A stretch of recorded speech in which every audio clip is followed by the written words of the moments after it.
Good evening. Uh, it is Monday, September 29th, and we welcome you to our session today. I want to ask you if there are any questions in regards to something that's come across your pathway or in regards to anything that we have discussed.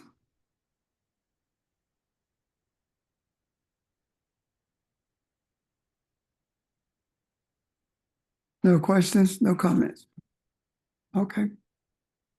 For the last few weeks, we've been talking about energy and the reclamation of it, as well as now the reclamation of the country itself. I wanted to see if, oh, and by the way, we also have been talking about Elohim and what that means. I want to see if there are any questions in regards to those things, or if there's something new that you would like to bring up or get clarity on.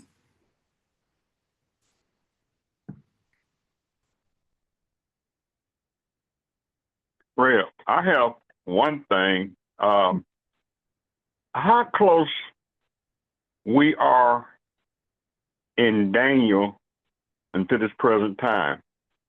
What do you mean? To the prediction that Daniel had made through the time he was in for this time that we in today. Charles, I don't remember the verses or the circumstances that you're talking about. And I'm sure that most of us who have read it don't remember exactly what the predictions are. Is there anyone who does remember what those predictions were?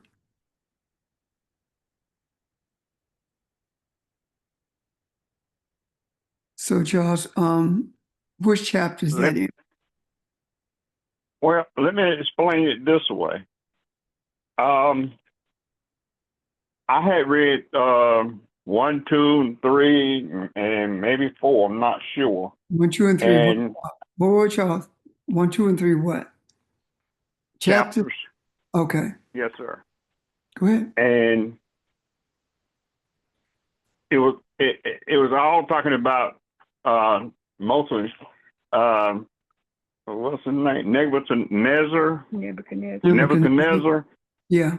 Yeah, it was all talking about, his dream and what kind of king he were and all the things he done.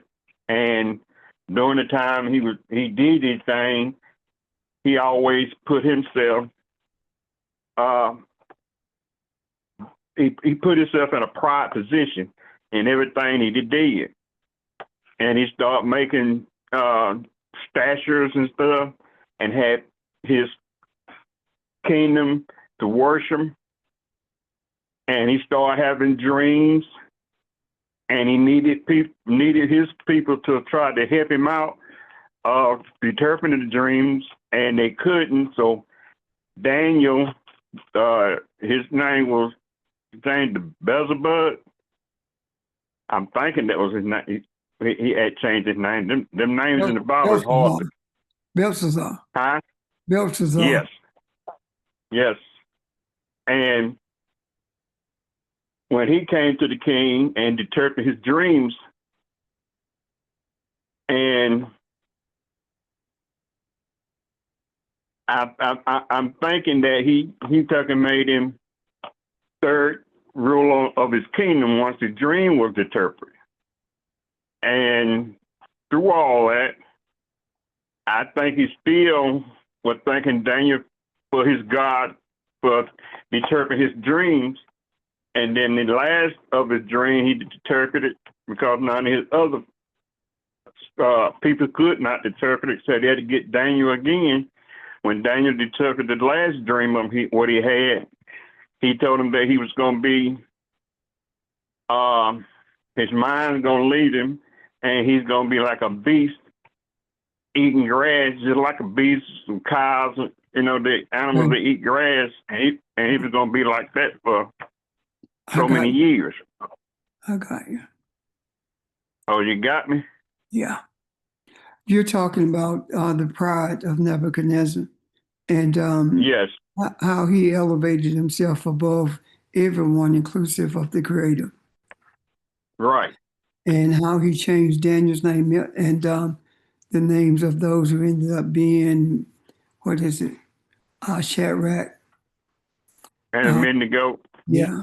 And Okay. So what I see in that when it comes to pride, it says that Daniel says to him that he would be relegated to being as a beast in the wilderness eating grass. He would lose his mind, primarily, is what he was talking about. right. So the question becomes, how does that fit the time period that we are in currently? Right? Right, That's the question. right, Okay. right. There are several different things involved in this, but the section that you are asking questions about, or the portion that you're asking questions about, speaks to the pride of a nation, the pride of a country, the pride of a ruler, and it also speaks to his downfall because of his pride.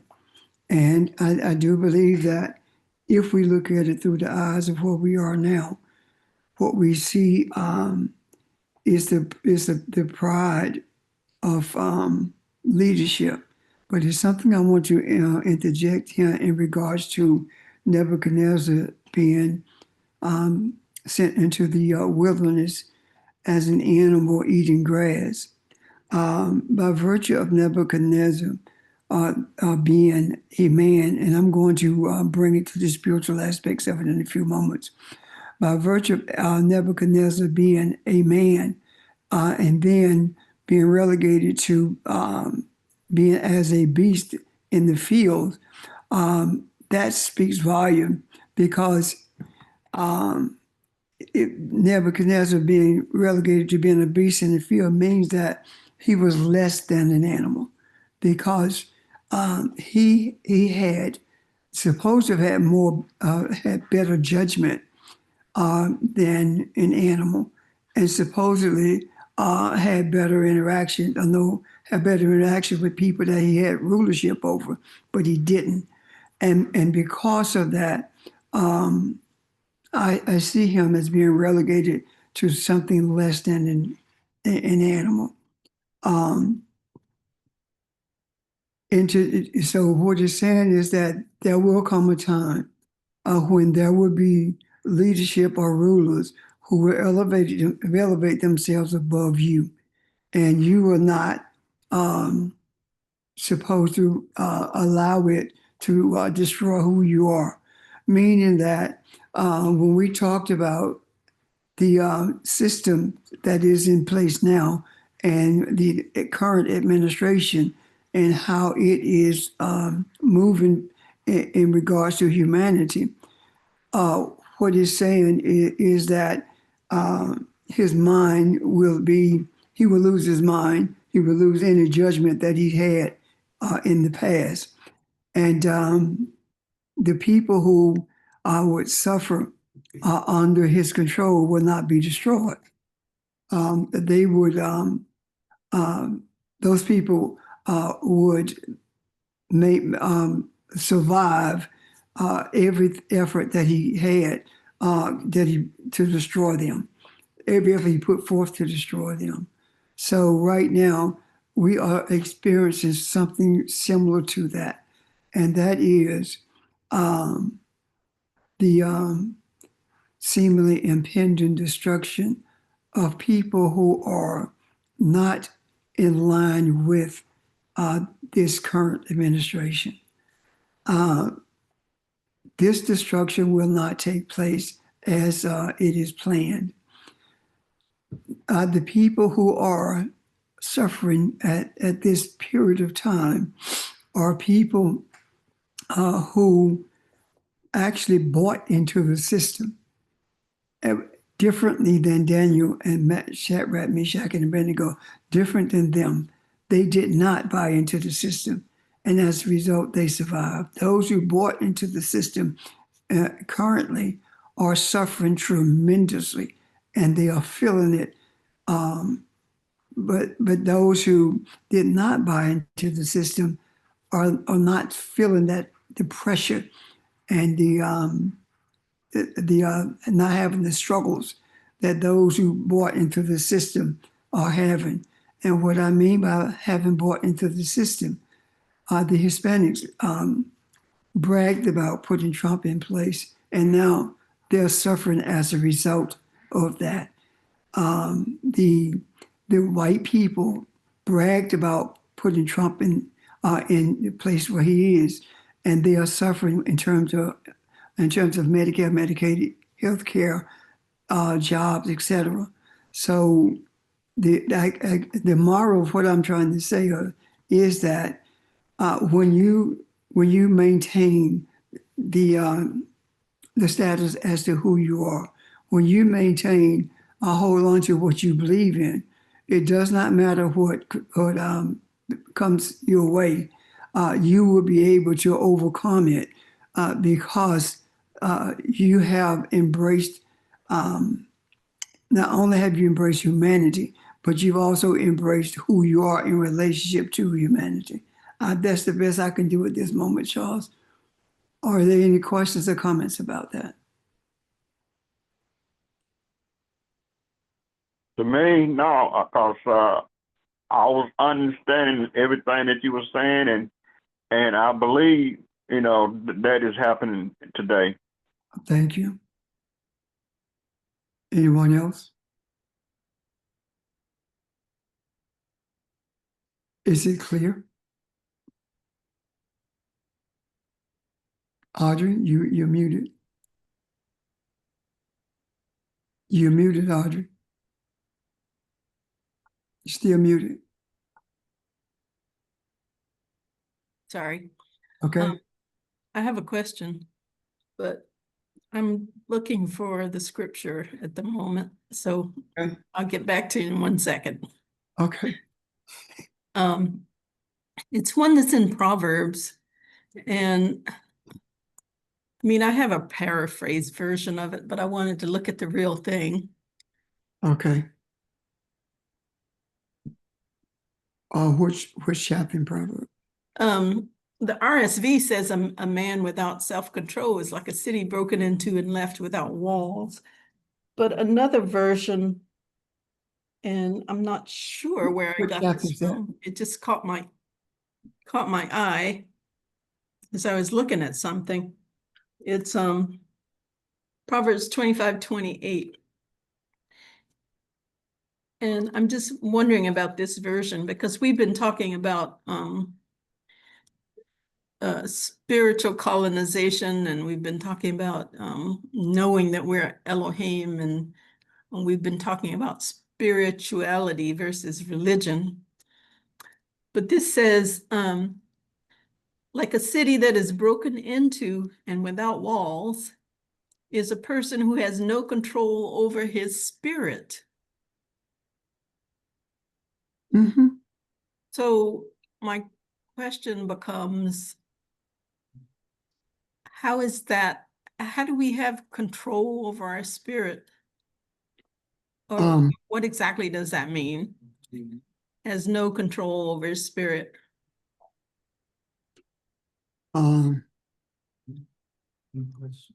It's talking about restraint, have no restraint, spiritual restraint. I don't know exactly what that is, just looking at it for the first time. Mm-hmm. However, I do believe that it's talking about you allowing, you have no restraint, no control over your spirit. It's what we were when we were caught up in religion. We had no control Right. over. We had no restraint, and there was no way we could restrain the the things that we were being told are spiritual when they were not. And what that says is that we have allowed our spiritual space to be occupied by something else, meaning the walls were breached, the protection, the spiritual walls that exist for our balance and for our understandings have been breached. There is nothing that protects us from pseudo spirituality. So now where we are in terms of learning of self, what we have done is built up walls to help us to see what spirituality is. We have actually gotten to a place where we do have restraint. We don't allow anyone else to tell us what spirituality is. We don't allow ourselves to follow pseudo spirituality anymore. And even when we are getting a clearer vision as to who we are spiritually, we make sure that we get clarity on it so that we won't fall into the same traps that we had fallen in before when we were engaged in religious settings and thinking that what we were doing was spiritual. I hope that makes sense. It does. And so this is a kind of a serious thing. The fact that we totally lost control over, basically losing control over our spirit is losing control of who we are. Yes. Yes. And we did. I mean, we lost our control over who we are. Even though it was still in us, we had no control over it. We still bought into something that was not real. And now here we are. And the thing that brought us to this place, or helped us get to this place, I should say, is the vast amount of distortion that we've had to endure, especially over the last few years.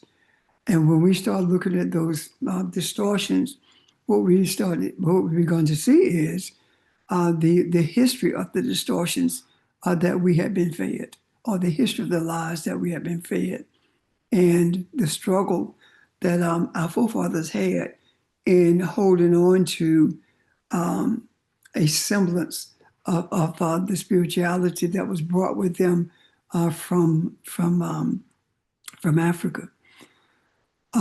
Christianity itself was actually designed for the purpose of relegating us to a position of servitude and oppression, and using Christianity to do that.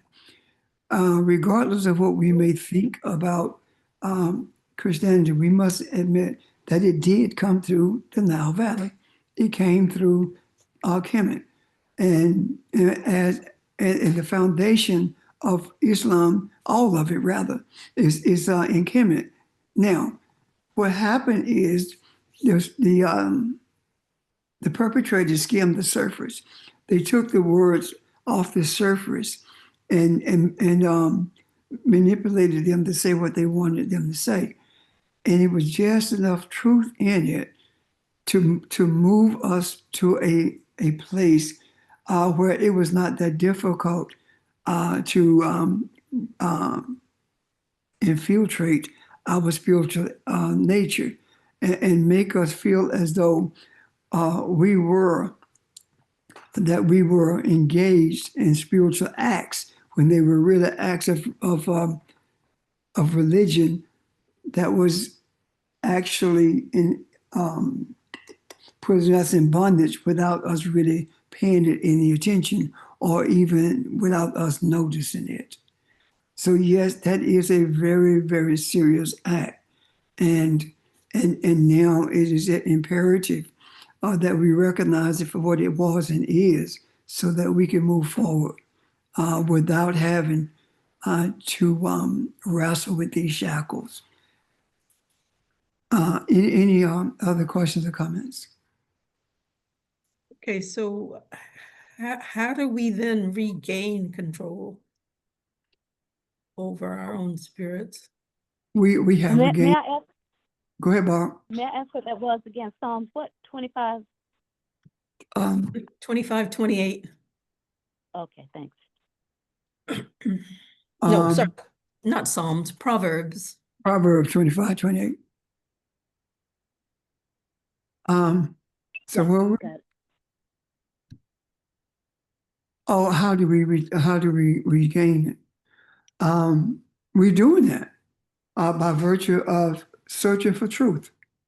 What is the true nature of spirituality? What is the true essence of spirituality? What we have been able to do is not only travel this pathway that showed us who we are, but we've also been able to put this desire to know self into the macro. And what we did not probably realize from the beginning is that in order for us to truly find ourselves, it was going to take something more than the words that were written in the Bible. It was also going to take understanding the historical nature of our being, both in physical form as well as in spiritual form. And the more we were able to travel the journey of creation and travel the journey of the earth environment from the beginning, the more we were able to put the pieces together that help us see the wholeness of who we are. And all of that was done not only based on questions, but it also done based on being in a cramped space because of this system that we live under and the environment that we are in. So it actually became a catalyst that forced us to put a puzzle together, the puzzle of our being, our creation. It forced us to see who we really are. It also put us in a position to make a choice. Either we are Africans or we are not. And that choice that was made is understanding that being African doesn't mean that you were physically born on the continent as much as it means that you are by the nature of your creation of creation an African or a child of a Kabbalah. So there were many factors that came into play for us to begin to realize that, and all of those pieces that have been put in place in all the discussions that we've had has shown us how to regain control over our spirits. And the primary way of doing that is to recognize that you are spirit. Saying that you are spirit is one thing. But understanding that when you say you're a spirit, you're saying that you're Elohim, that's a whole different ballgame. Because in the beginning, we were talking about being spiritual beings. We did not understand the nuances of that until we embraced the reality that we are Elohim. And then we were able to see not only in the Bible, but we were also able to see through history what that meant to be Elohim and the responsibility that goes along with that. I'm done. Questions or comments? Does So, that logic? yeah.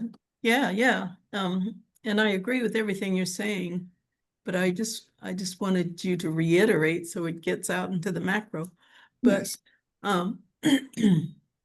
so is that how people go down the conspiracy theory rabbit hole when they have no real control over who they are? Or Yes. and the other thing I was thinking about, it reminded me of when I was in college, I believe it was. I visited this mental health center with this doctor friend, and I just I was with her. She was like making her rounds or whatever. And I just remember the most of the people in that facility were African Americans and older people. And I mean like, you know, maybe in their 60s, 70s, whatever. But I just remember walking through there and just feeling the weight of them being in there and just wanting to cry because I mean, most of them were either depressed, schizophrenic, some other form of insanity or whatever.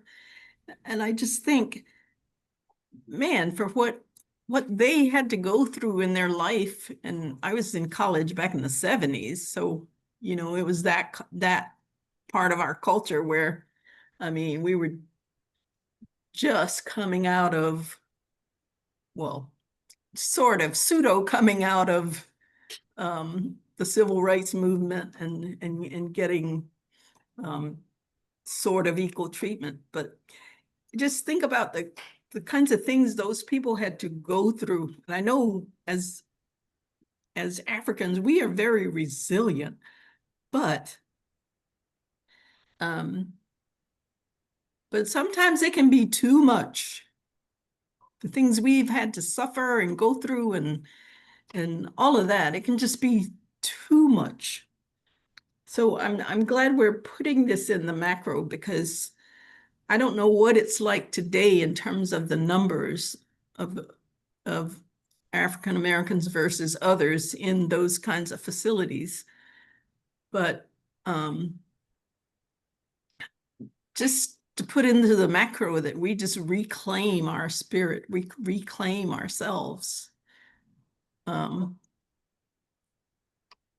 think will go a long way toward helping some of those people. Thank you. Anyone want to speak to that or add to that? See anything about it? Yeah, George? good evening, everyone. I appreciate, the question that you have, Audrey, and in thinking about it with regards to the role of culture. There was an article that I read that was talking about cultural wealth promotes positive mental health. And it was actually a study that was done in reference to adolescent youth. You know what I mean? However, I still see it being pertinent into the conversation that we're having. And I think that this is why, we are looking at the spirituality versus religion in that sense that we're searching for the truth in terms of the greater goodness. And so I think the point that I'm trying to make is that our ethnic awareness, not pride from a standpoint of negative, but our history, the things that we've been talking about, and seeking our ancestors on, and knowing that we are the creator. Having this human experience, but as Pastor mentioned earlier, we're not humans. You know what I mean? We are spirit beings, and so I think that that gives me comfort to know in terms of being able to appreciate the journey that we're on, but more importantly, how do we, like you say, reach out just to see, those youth or any person that's going through chaos and confusion. So I think we're right where we need to be, in terms of having this discussion and more importantly, just bringing out the spirituality aspect of who we are. So I don't know if that resonates at all with what you're saying, but I do see the importance of us being able to appreciate the spiritual essence of a Kevlon, but more importantly, now being able to look at what we need to move, where we need to move to. I just want to share those thoughts. I'm done. I mean, you're absolutely right, George, because those people had no idea really of who they were or I mean, they just didn't. There was too much other garbage going on in our culture. But you're right, because learning about Kemet and Alkebulon and the Ma'at, all of that stuff, I mean, it makes my spirit rise up, just to know that, yeah, that's what it's all about. Yeah, So yeah, I agree with everything you said. no, and I believe that that's the journey that we on, because that was a question to myself, when we talk about knowing who we are, and so to be Elohim, to know that I am, that was my desire. That I was, it was stated in the I want to know who I am.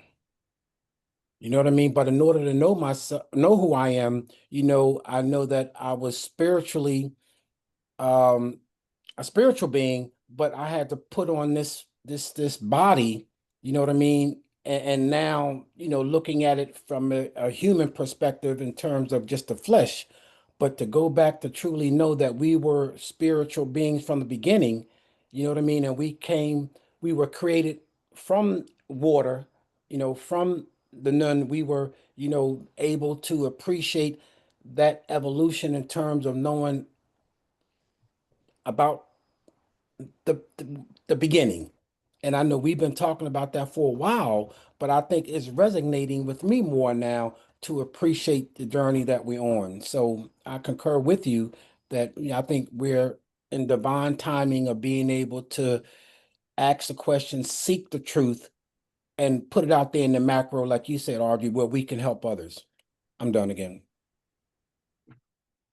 And Charles, I think this this is the very message of Shadrach and the boys that, yeah, just to know yourself and not lose yourself. Yeah. I I was thinking as you guys were talking, the institutions were filled with us, mental institutions. And that is one of the reasons that Ronald Reagan shut them down and put people in the street, because there were so many of us there. And as a result of that, it increased homelessness. But the difference now is that we are able to bring healing to the trauma that resulted in now people being in those institutions. When you consider every time you move forward and were able to take care of your family and your community, it got burned. It was burned down, or you lost your job. No matter how hard you worked, you could never, ever move beyond the state that you were in. That in itself is traumatic. And then being dehumanized on top of that, and being treated as though you are less than all of the time. Living in a society that has no value of your life, gives no value to your life or you in anything that you do. Now here we are talking about putting in the macro about who we are, putting in the macro about the pride that we should have in ourselves based upon our origin. What are we seeing as a result of that? We're seeing more now than ever before our people talking about the pride they have in who we are. Our people talking about embracing the reality of us being the ones who invented everything.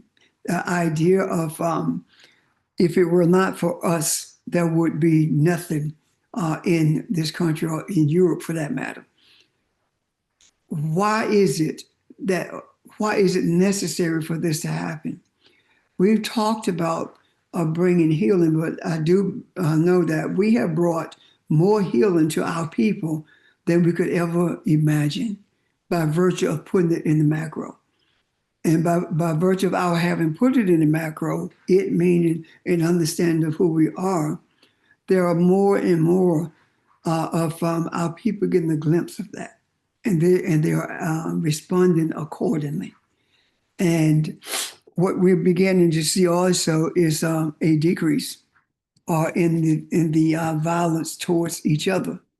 The more we put in the macro about the divine essence of our being, the more we begin to see our people move in a different direction. And moving in a different direction is moving in a direction towards unity. We can talk about Candace Owens and how she bought into the whole mega program thingy. And we can see now that she is moving away from that. The question is she moving away from that because of the energy that we have put in the macro and she's experiencing it? Our eye is being open, so that means that we are cleansing the atmosphere, that we are bringing into existence a field of energy. I'm sorry, not into existence, bringing to our space the energy that is necessary to open the eye. It is easier to open the eye of the African who has strayed away than it is to open the eye of an African who goes to church every Sunday. Think about that for a second. Go ahead, George. Well, as you spoke about the eye, we, have had discussions, with regards to not looking at things with our eye, but I think about the eye of Haru. And I'm just mentioning that in terms of just the Kemetic teachings with regards to being able to see it from that aspect of the Akashic consciousness. And so I believe that we are experiencing that and having that desire to appreciate not just our culture, but to be able to compare the beginning creation stories as we has looked at in Genesis and being able to see it now from the Kush and Kemetic teachings and history. So I think again, seeing it from that perspective bring more fulfillment. I mean, in that way spiritually, where I'm able to better understand. So again, that's just something I wanted to share in terms of the Aharu, but I know we can, speak later about that another time. I'm done. Thank you. Oh, they all seen of Haru. That would be a great discussion later on because if you look at many things in relationship to masonry or the structure of the buildings that were the inner workers of the building, the images in those buildings, one of the main images is the Al Haru. That's one of the main images. When I was talking about Candace Owens, and as you were speaking, George, what came to me about that is the reality. I'm gonna say it again. I want you to think about this. It is easier to move someone like Candace Owens, a woman with self-hatred, a woman who has done everything she could to denigrate her own people, a woman who has made millions of dollars denigrating her own people, and at the same time, she's denigrating herself. And to be able to say the truth that it is easier for what we put in the macro to open her eye and for her to embrace it than it is for people in church to have their eye open and to embrace it. It is easier And that is something wrong with that. How many people in the church who you really believe will respond to what we teach, what we see, what we understand, how we understand the scriptures? How many will respond to that and be open about it? And I'm not talking about the people in the pews, I'm talking about leadership, as Candace Owens did. That says a lot about the power of the indoctrination of Christianity. That says a lot about it. The hardest thing in the world to do is to get African people to see themselves beyond the church. It's difficult to get African people to embrace the reality that the only reason we were given Christianity was to keep us enslaved and to keep us in a docile space. They meaning our people in church will say, yes, you're right. They did give us Christianity to keep us enslaved, but this had nothing to do with Jesus. How can both of those things be true? But that's how people in Christianity or Islam or Judaism, for that matter, that's how they process.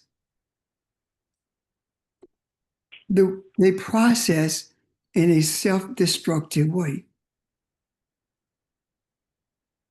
They don't look at the reality that they are agreeing with and at the same time disagreeing with.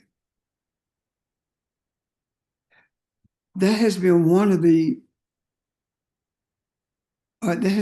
stumbling blocks to getting our people to embrace the essence of their being. So now, here we are with putting things in the macro. What we're beginning to see is a depletion of membership in those churches. People being in search of something and saying that they are not in church anymore because, well, they give you various reasons for it, like, I don't like the preacher, or I'm not getting anything out of it, or it's all about money, that kind of thing. Not realizing that there is something deep inside of them that is troubling their soul. The more we put in the macro about who we are, the more souls are troubled. And they are walking away, but they are using their minds to make justifications for walking away, as opposed to being still long enough to have the experience of whatever it is that's troubling their soul. The continuation of that is important. And I know there are times when people say, well, we talk too much about our history. We talk too much about Africans and too little about the Bible. It is impossible for us to talk about who we are without talking about the Bible, because we are the Bible.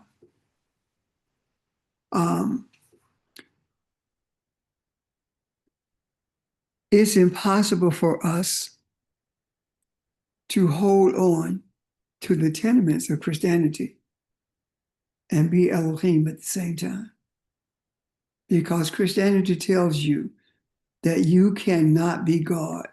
You will never be God. Even when you get to heaven, you won't be God. You'll just be hanging out with Jesus. Even though the Bible speaks specifically about us being God. So my desire, the depth of my desire for people who are caught up in these these religious settings would be troubled to the point where they began not only to feel troubled, but to begin to search for something different, something that will fill that void that they are experiencing. That's my deep desire. Because when I look at, and I'm not just picking on Candace Owens, but when I look at people with that kind of energy, being able to walk away from the degradation that they brought upon all of us, and still look at the church, say that Christianity was the purpose of it was enslavement, and still bring degradation of degrading us, and at the same time holding on to the mechanism that was used to degrade us. Does that make sense? It's difficult. And every one of us have people in our family who are like that, who are so caught up into our religion until they're blind. And then they never do the research. And if we were to talk to them about what's there, then that becomes a problem within the confines of the family. Because I had a member of my family a few years ago. I was talking about some stuff in the scriptures, well, more than a few, quite a few years ago. And he said to me, that must be in your Bible, it's not in ours. And I said, I want you to go home and get your Bible. And I want you to bring it to me and I'm going to show it to you. He left, but he never got back to it, the Bible yet. And that been years ago. So that means that he knew I was telling the truth. That means that he knew that I knew what I was talking about. But because he did not want to feel separated from Christianity, he never mentioned it again. Neither did he come back. He never brought it up again. Neither did he come back with that Bible. So I'm saying that even if they see the truth, I think it's more the excitement that keeps them, as opposed to what's being said. The entertainment back. Because if you really want to make somebody keep somebody in church, just give them something to do. And I would tell you, George, you know this. You've been with preachers before. Give them something to do, and you keep them. Make them get them involved in an auxiliary, or get them involved in something, regardless of what it is, they'll stay. And that's the purpose of auxiliaries. Is twofold: to keep you there and to get you to raise money. So that mindset that we are talking about, that right now, that we're putting in the macro right now, we are bringing it to bringing healing to it, so that the words that we speak, the energy that carries them, will become a mirror for them and become a wedge or blinder for their eyes, so that I can see and bring them to a place where they will seek to understand themselves, as opposed to labeling themselves based upon who someone else tell them they are. I'm done.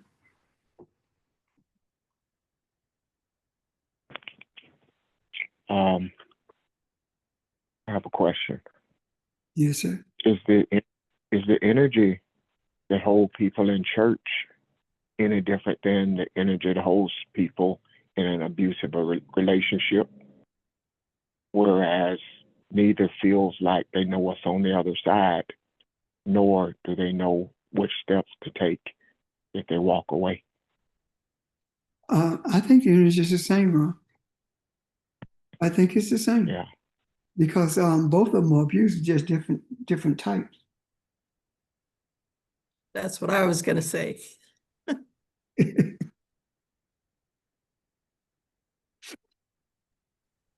This is for Mel. I have a question.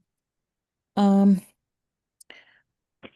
the three guys that Audrey referred to, and Sage, you mentioned them, Shadrach, Meshach, and Abednego.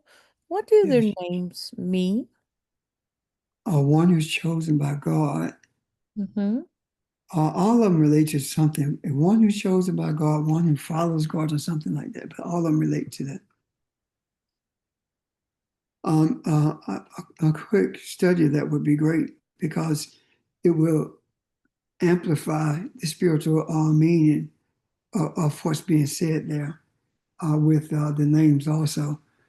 Because I think when I think about Nebuchadnezzar, I think about Nebuchadnezzar not only in comparison to the governance of Trump now, but I also see Nebuchadnezzar as being a preacher, the essence of the energy of a preacher. In that he did things his way. He was the one who deserved all the credit and praise in that pulpit. And after he went through what he did, then he saw things a bit differently. The Is that reason helpful? I ask is, could it possibly be the three gentlemen are, we talked about this, our ego, our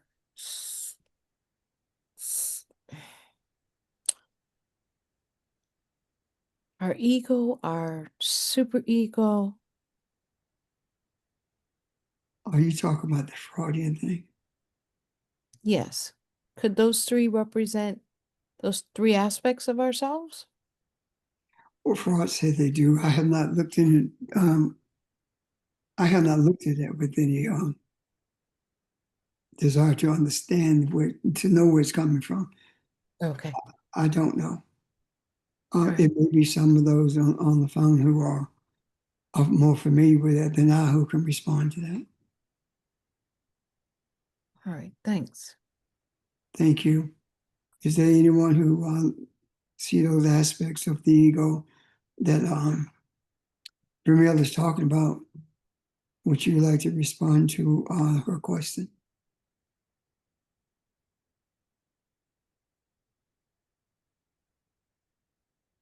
Okay.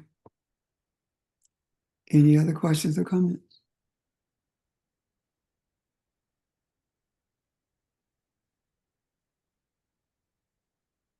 Pastor, this is Evelyn. Honor to the ancestors. I feel like Vermeil, what Vermeil is saying is aspects of us. And you were saying that Nebuchadnezzar is, you feel that that's the creatures or whatever, but even that concept itself, I believe it has an aspect of us.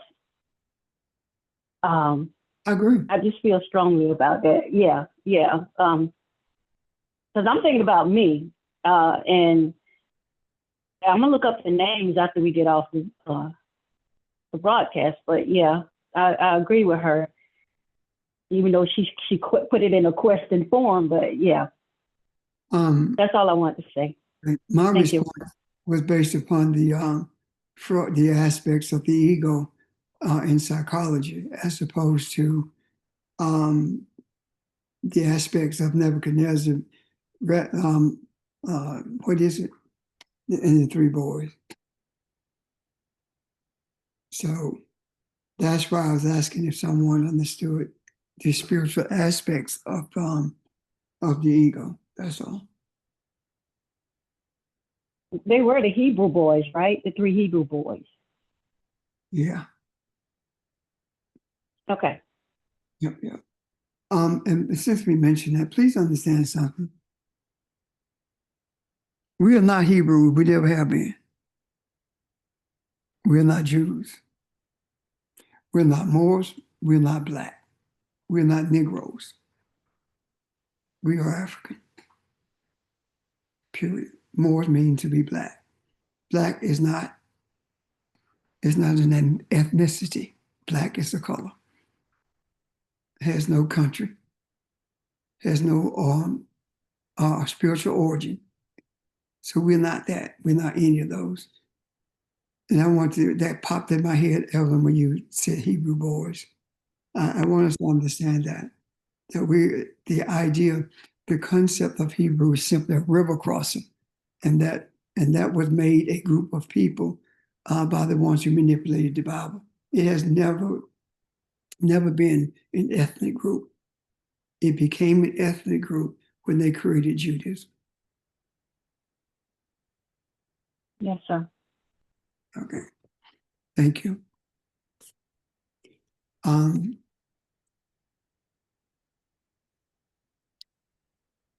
What else? Something else in regards to that. It'll come to me. Any other questions or comments? Yeah, Pastor, I just looked up the names and the meanings Mm-hmm. of Shadrach, Meshach, and Abednego, and Shadrach was the moon god, the Babylonian moon god, and Meshach, was the meaning basically said he who is like God, and Abednego was associated, with wisdom and fire. I mean, in terms of just the meaning of their names, but I just looked that up. I just wanted to. All the names are spiritual. They're not names of people.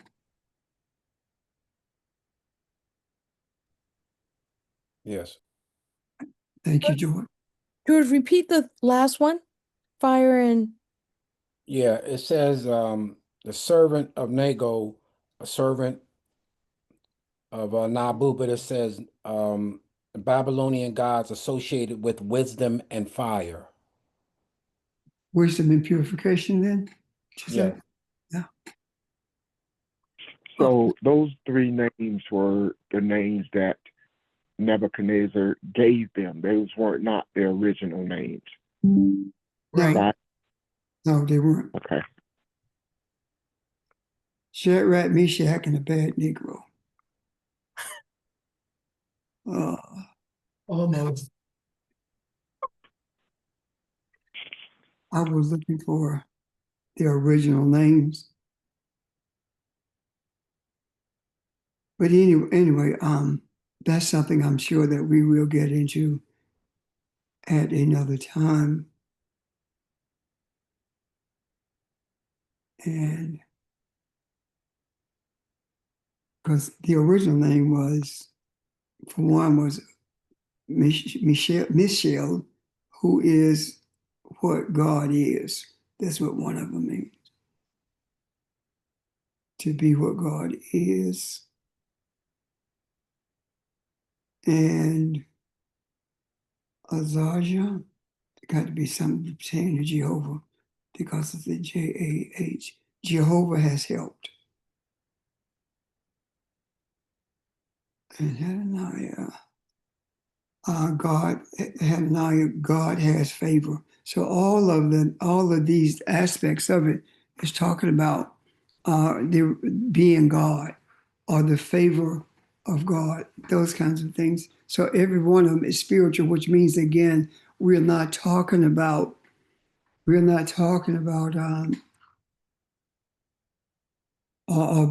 people.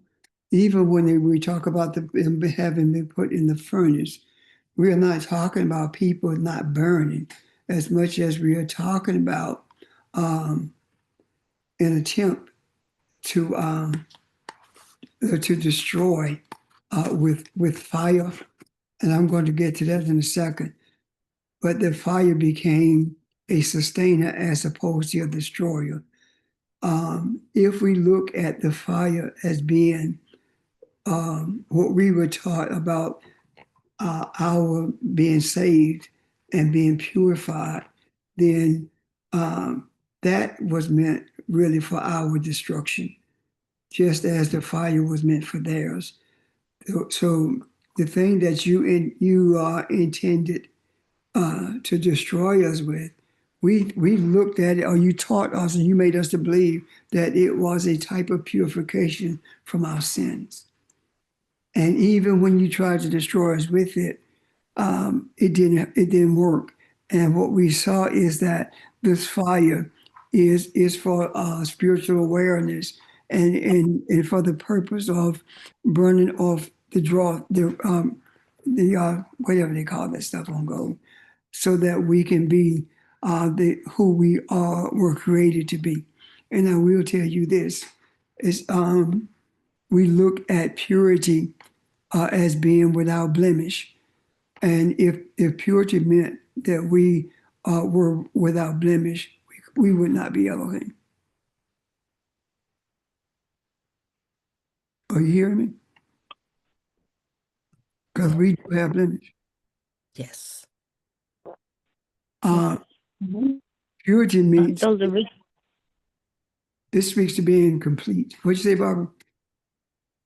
I was going to go back to the 3 original names of those guys. Okay. Okay. Abednego, no, Shadrach was Hananiah, which means God has favored. Meshach was Mishael, as you said, who is like God is what it means. And Azariah, Abednego is Azariah, helped by God. So it is, all of it is spiritual and relating to the relationship with the Creator. Yes. So, can we take it a step further? What is 3? Because those personalities are saying, no matter what happens to you, whether you are pulled into whatever situation, remember who you are. Look at who you are.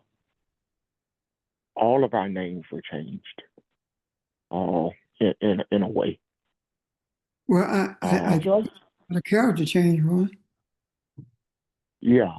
Yeah. So to look at who no matter what you change it to, that's who you are. You are like God. And George can give you the detailed meaning of it, but it means harmony, new life, and completeness.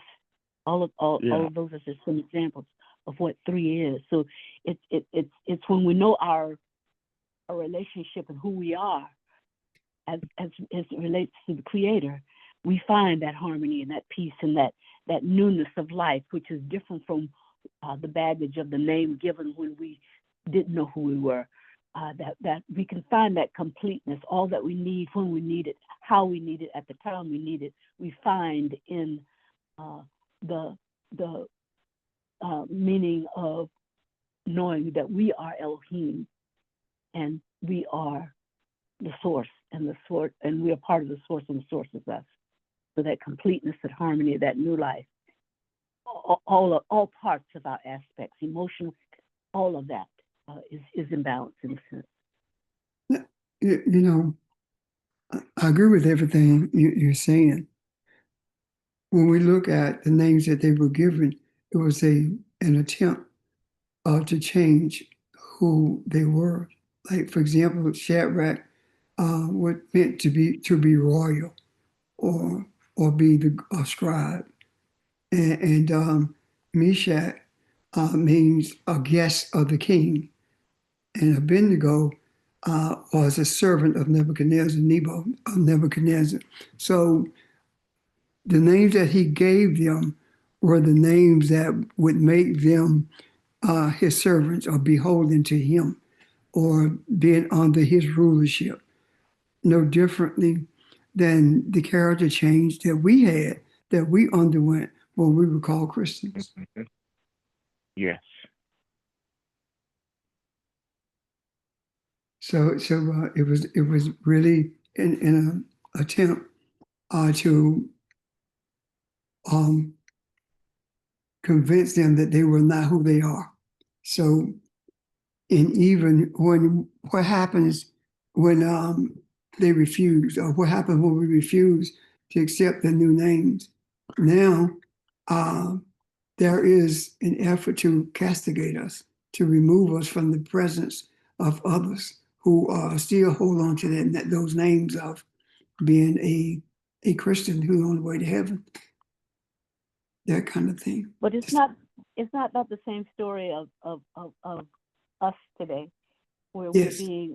our names have been changed, our culture has been covered up. It hasn't been taken away from us. It's been covered so that we were not aware as we now are. And we are being asked to bow to certain immoral, non-spiritual tenets, and we are refusing. And so that same thing with Shadrach, Meshach, and Abednego. They were asked to bow to the king, to accept the culture, to accept the edicts of the king, blah blah blah. Same thing. Yeah. Same thing. Same thing. Same thing. Don't put anything on the communion table. Don't walk through the pulpit. Same thing. And if you did it, you were chastised. So we are dealing with.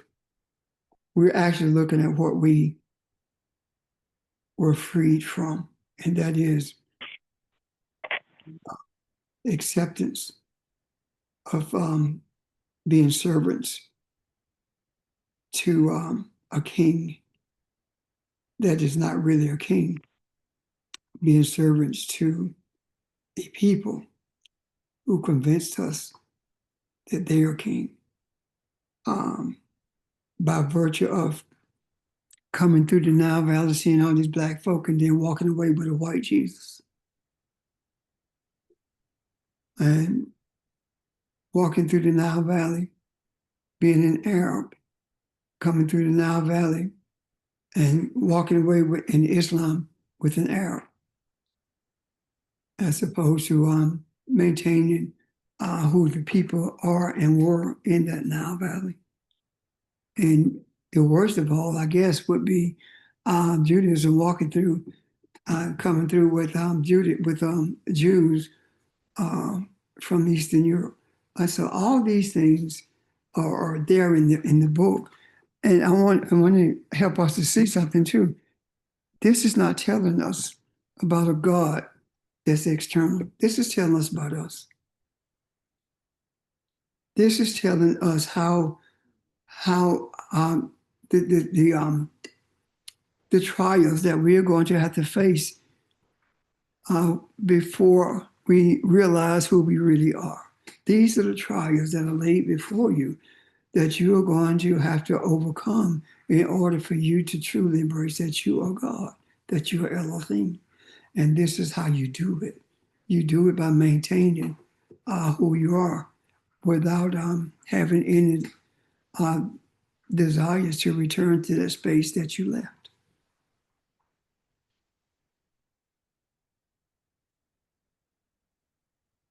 Any other questions or comments?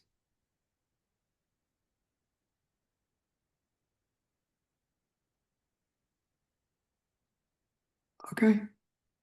I just want to say thank you. You're welcome. Thank you, guys. If there are no questions or comments, I want to bid you a good evening. And I have one question, Reverend. I have one question before you bid us good evening. okay. I hope it's not signing off. When the pulpit is supposed to be made for the preachers, they say, the preachers and evangelism. Now, if someone come out of the sanctuary to come up there to speak, and they're not a preacher, they're not a teacher, they're not a evangelist, and they just speaking. And then if that person walk away, everybody look, and the preachers mostly get upset about it. Attitude. They have attitudes, and they be wondering, that girl hadn't been taught, or that man hadn't been taught. You don't get up on that pulpit and say anything. You're supposed to sit down at the bottom on the floor. That's in some churches, Charles. There are a lot of churches that don't do that. And that was something I never done. I don't do that. I tell somebody, don't come up here. First of all, if you read the scripture, the way that it should be, the way that Christianity teaches it. It says in regards to Abraham, what's Abraham in Exodus? It must have been Moses. Don't build an altar. I mean, don't build a stage to stand upon, let someone look under your skirt. Meaning that you're not supposed to elevate yourself above the people you're talking to, the people you're leading, the people you're teaching. That's what it's talking about. So if they're going to deal with it literally, then literally they're supposed to be on the floor and not on the stage. So that's not, Okay. even that's non-scriptural. So anyway, the scripture is only important when it's convenient to them.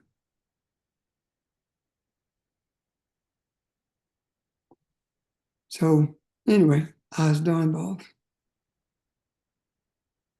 I appreciate you. Thank you, man. No, thank you for the question. I'm sure it brought some understanding, bringing understanding rather than macro. You guys have a great night, unless there are further questions or comments. Okay, you have a great evening, and we will see you guys on Saturday. Thank you, everyone. Bye. Good evening. Thank you. See you Saturday. Everybody.